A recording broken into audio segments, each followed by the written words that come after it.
Amados irmãos e irmãs, mais uma vez estamos aqui em nome do Senhor Jesus para trazer uma palavra de edificação espiritual para todos nós.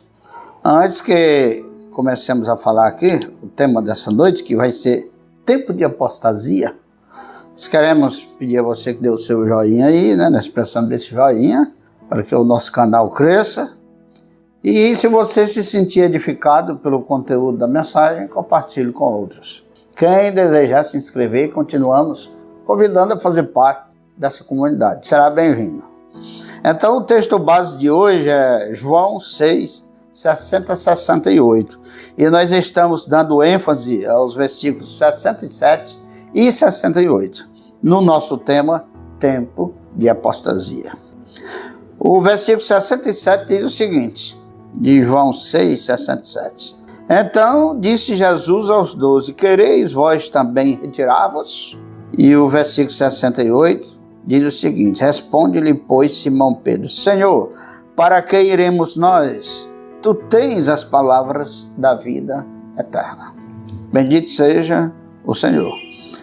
O contexto aqui dessa passagem de João era Jesus trazendo muitas novidades para uma parte dos seus discípulos, dos que estavam ali lhe ouvindo, que eram judeus. E uma das coisas que ele falou, que ele era pão da vida. Quem comesse do seu corpo teria a vida eterna. E isso soava aos ouvidos deles como algo muito estranho. E muita gente começou a sair. Ele apresentou outros conteúdos nessa ocasião, mas uma das que chocou muito foi isso, né? E começaram a se retirar. Foi nesse ínterim que Jesus disse aos 12, vocês também não querem ir? E Pedro disse, Senhor, a quem iremos? Nós. Tu tens as palavras da vida eterna.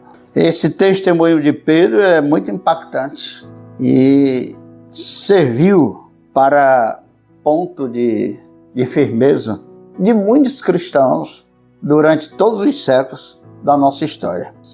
E antes nós queremos aqui relembrar o que é apostasia, né? Que não é nada de novidade, que é renegar ou abandonar a fé. Apostasia, que é isso, né? Vem do latim, apostasia, com acento agudo, lá, bem forte, né? Nós não estamos falando de o abandono de uma denominação. Nós estamos falando nisso. Abandonar a fé não é abandonar uma denominação que se diz cristã, pretensa detentora da verdade. Isso aí não é apostasia. Para alguns é, mas numa visão geral não é. Mas estamos falando do abandono à fé genuína nas Escrituras e nas pessoas benditas do Pai, de Jesus e do Espírito Santo. Abandonar a fé, no pleno sentido, é isso aí. Abandonar a fé cristã. Apostatar. E nós estamos vivendo em um período que isso tem acontecido muito, devido a essa globalização e uma tempestade de tantas ideias diferentes. A apostasia está profetizada lá em 2 Tessalonicenses 2,3, fala sobre isso. Diz, o dia de Cristo não virá antes que venha a apostasia e se manifeste o homem do pecado, o filho da perdição. E o versículo 8 do capítulo 2 de 2 Tessalonicenses chama esse filho da perdição de um iníquo. Quando dizemos tempo de apostasia, nós estamos sugerindo essa onda ou essa moda às pessoas. Nós estamos sugerindo isso. Estamos dizendo que isso está acontecendo. Portanto, vigiemos. Tempo de apostasia. Está no tempo de a gente apostatar. Vamos apostatar. Não é isso. É apenas afirmando, analisando, vendo que nós estamos vivendo um tempo disso, que devemos vigiar para que não caiamos nessa onda ou nessa moda, né? A Bíblia diz que não terá boa sorte os apóstatas, mas terão boa sorte os perseverantes. Esses terão boa sorte, até porque em Mateus 24:13 diz, aquele que perseverar até o fim, esse será salvo. Bendito seja o nosso Senhor. E agora nós fizemos aqui umas 3 observações e questionamento, os quais vamos apresentar. A primeira observação e questionamento é o seguinte, por que uns apostatam e outros não? Por quê? Saberíamos responder isso? É importante saber disso. Isso sem levar em consideração a doutrina calvinista, viu? Que se formos levar em consideração a doutrina calvinista, iremos ver que apostatam os que não haverão de ser salvos, porque não foram predestinados para a salvação, né? Agora, porque uns apostatam e outros não, se levar em consideração o calvinismo. Em João 8,47 diz o seguinte, quem é de Deus escuta as palavras de Deus. Por isso vós não as escutais, porque não sois de Deus. E em Mateus 7, 24 a 27, diz que quem escuta a palavra de Deus é que a palavra, em João 8, 47, a palavra-chave é escutar.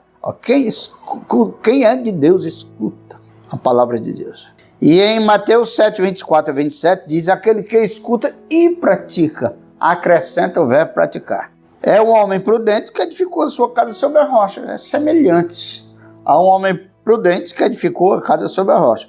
Quem edifica uma casa sobre a rocha porque não quer que ela caia. Então, essa casa representa a nossa vida espiritual, a nossa caminhada espiritual.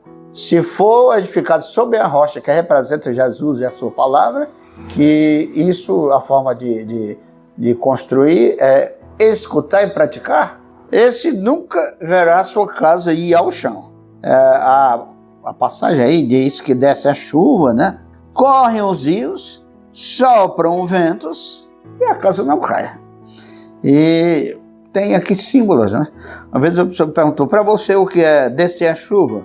Para mim, a chuva não vem de cima, né? São as provações da parte de Deus. Deus também nos prova. E quando alguém perguntou, e esses rios que correm?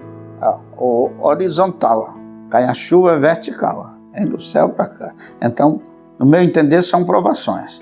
Os rios correntes, horizontal, são as tribulações. Sopram os ventos, as tentações. Em alguns textos apocalípticos, os ventos são guerras. E aqui é a guerra espiritual da tentação, que a gente tem que lutar. E a casa não cai. Então, concluindo aqui esse primeiro ponto, porque uns apostatam e outros não, não apostata, não entra na apostasia quem escuta a palavra de Deus, baseada em João 8,47. E não entra na fila dos apóstatas quem escuta e pratica. Porque quem só ouve, quem só vai na onda de ir para a igreja, lotar a campanha, a cruzada, tá? E se emocionou e etc., mas não escutou bem a palavra, não aprendeu e muito menos não praticou, todos esses estão sujeitos a entrar na onda da apostasia. O segundo ponto, Jesus não necessita pedir-nos, por favor, para ficar na sua companhia. Ele não necessita. Jesus é mais do que realista. Isso é muito óbvio, dizer que Jesus é realista, né? Mas aqui nós dizemos como humano, né? Ele diz, quereis vós também retirar-vos, João 6,67. Ele não pede, por favor, para ficar com ele. Ele pergunta se quer se retirar. Aí nós perguntamos, por que ele disse isso? Foi que Jesus disse isso. É porque não tem interesse em nós? Com certeza não. Ele disse isso porque não quereis retirar-vos? Com certeza mostrando que segui-lo é também uma decisão nossa. Embora lá em João 6, 37, 44 diz, só vem a mim que é o Pai me dá. E aquele que vem a mim de forma alguma lançarei fora. Certo? Terceiro ponto, Jesus já havia dito que Simão Pedro havia recebido a revelação do Pai de que ele é o Filho de Deus vivo. Filho de Deus vivo. Quando ele disse, a quem iremos, Senhor? Tu tens as palavras da vida eterna? Eu gostava muito de uma versão que eu tinha da primeira Bíblia que eu li, que dizia assim, a quem iremos, Senhor? Só tu tens as palavras da vida eterna. É muito mais do que dizer tu tens as palavras da vida eterna. Mas se ele tem as palavras da vida eterna, então também está certo, porque as palavras não estão com o outro, né? Estão com eles. Então, quando ele disse isso, a quem iremos, Senhor, tu tens as palavras da vida eterna, Jesus já havia dito que ele havia recebido a revelação do Pai de que Jesus era o Cristo, o Filho de Deus vivo. Está lá em Mateus 16, capítulo 16, versículos 16 e 17. Aí, firme nessa verdade, é que Pedro diz, Senhor, para quem iremos? Tu tens as palavras da vida eterna. Então, nós precisamos dessa firmeza, dessa revelação de Deus para não apostatar, não renegar a fé, não abandonar a fé. Porque, na verdade, Jesus tem as palavras da vida eterna. E aqui, sobre esse terceiro ponto aqui, nós temos 5 conclusões. A primeira, o caminho para o Pai é o Filho humanizado. O caminho para o Pai. E aí, estando nesse caminho, que é o Filho humanizado, nós temos vida, nós temos felicidade, nós nos sentimos realizados. Só nos sentimos verdadeiramente realizados quando estamos nesse caminho. A segunda conclusão, não há outro caminho ou lugar para onde se ir ou ficar. Tudo isso é significado de a quem iremos, só tu tens as palavras da vida eterna. A terceira conclusão é estar em Jesus, no Pai e no Espírito Santo, é estar no eterno. Então, tu tens as palavras da vida eterna. E para estar no eterno, é preciso de estar em Jesus, no Pai e no Espírito Santo. Quarta conclusão, vida eterna é a vida com o Pai a partir do Filho. O Pai é o eterno, com o Filho e o Espírito Santo. E Jesus tem as palavras que conduzem à vida eterna, que conduzem ao eterno. E a quinta conclusão, a vida eterna vem a partir das palavras de Jesus. Não inventamos nada. Tu tens as palavras da vida eterna. Então, vem a partir das palavras de Jesus, que o Pai lhe deu. Em outra ocasião, ele disse, eu não falei nada a não ser aquilo que eu ouvi de meu Pai. Isso significa que ele tinha que aprender tudo do Pai. Ele existe como Pai e o Espírito Santo desde toda a eternidade. Essa expressão que eu ouvi do meu Pai significa, tudo que eu falo para vocês é o que eu trouxe de lá, da condição divina. Então, bendito seja Deus. Aqui nós temos o apelo da palavra de Deus, que 2 perguntas aqui para a nossa meditação. A primeira, por que abandonar a fé cristã se ela contém toda a essência que a minha alma necessita?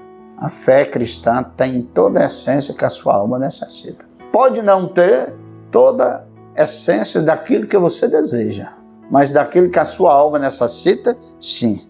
E quando você encontra a essência da fé cristã, na pessoa bendita de Jesus Cristo, através das suas palavras, aí você pode dizer, o Senhor é o meu pastor, agora não está me faltando mais nada, porque Ele agora é o meu pastor. Eu me realizei.